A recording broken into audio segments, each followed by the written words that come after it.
In 1963, Dr. Martin Luther King's words, "I have a dream," transformed America. 3 years later, Texas Western coach Don Haskins put those words into action by starting an all-black basketball team that won the national championship. That was not a coincidence. EP is a place where people from all walks of life have found a home because we not only tolerate differences, we celebrate them.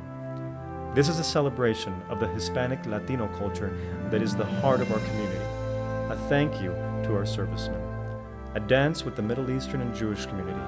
A tribute to all immigrants from all over the world who make El Paso into what it is, our home.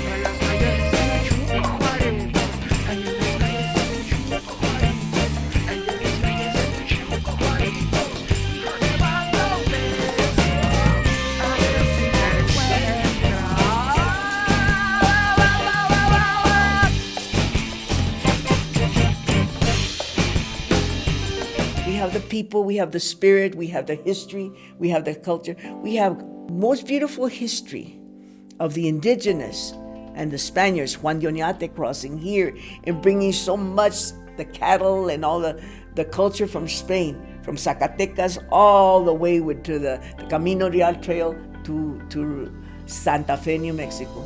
When I went to El Paso High, the only people we didn't have was people of color, African Americans. Not until 1954, Brown versus Board of Education, that they integrated.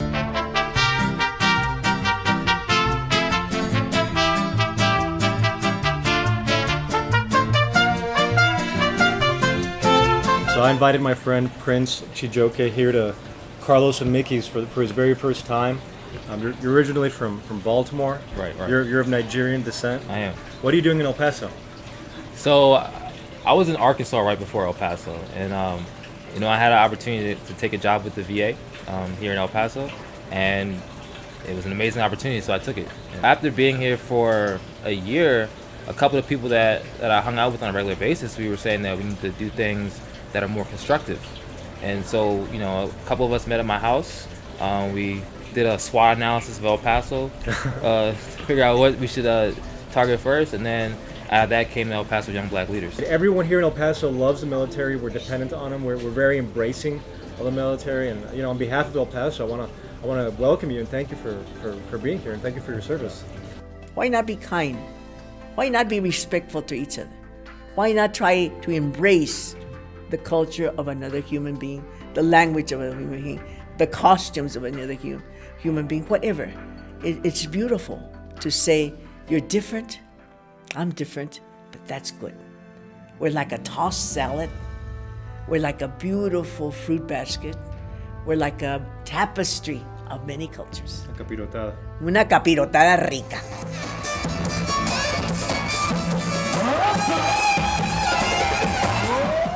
We take pride in the breaking of the bread.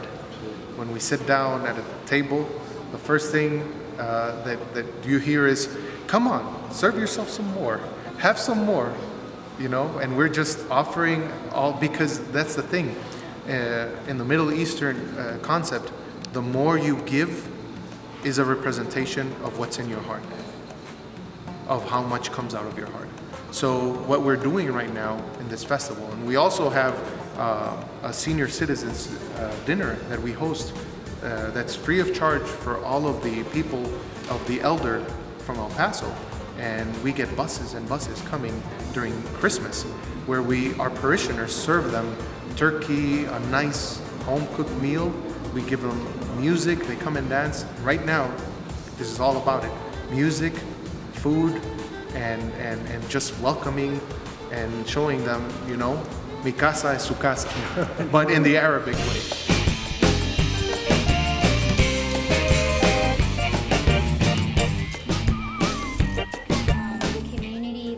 is out there right now. A lot of the non-for-profits do a lot of scholarships, do a lot of giving back.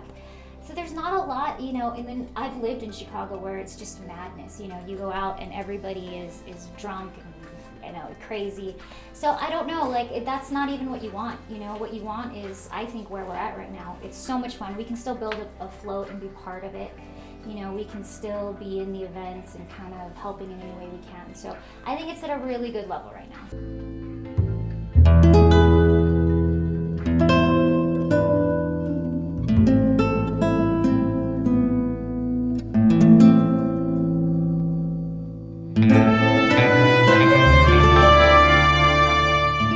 ¿Dónde estamos? Ahorita este es el Río Grande o Río Bravo, depende de donde estés.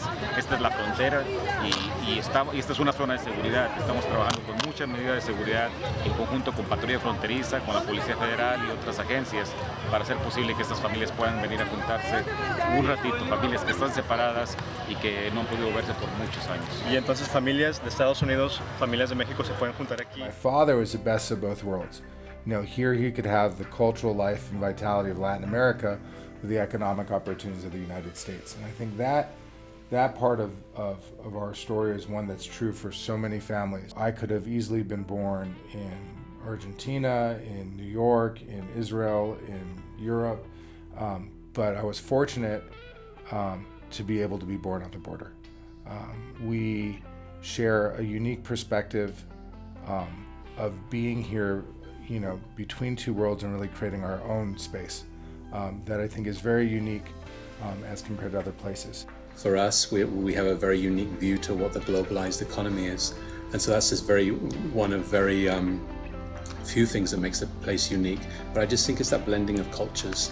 The border in some ways is a boundary and it's an obstacle, but also in many ways it provides opportunities. So it just makes a very unique place.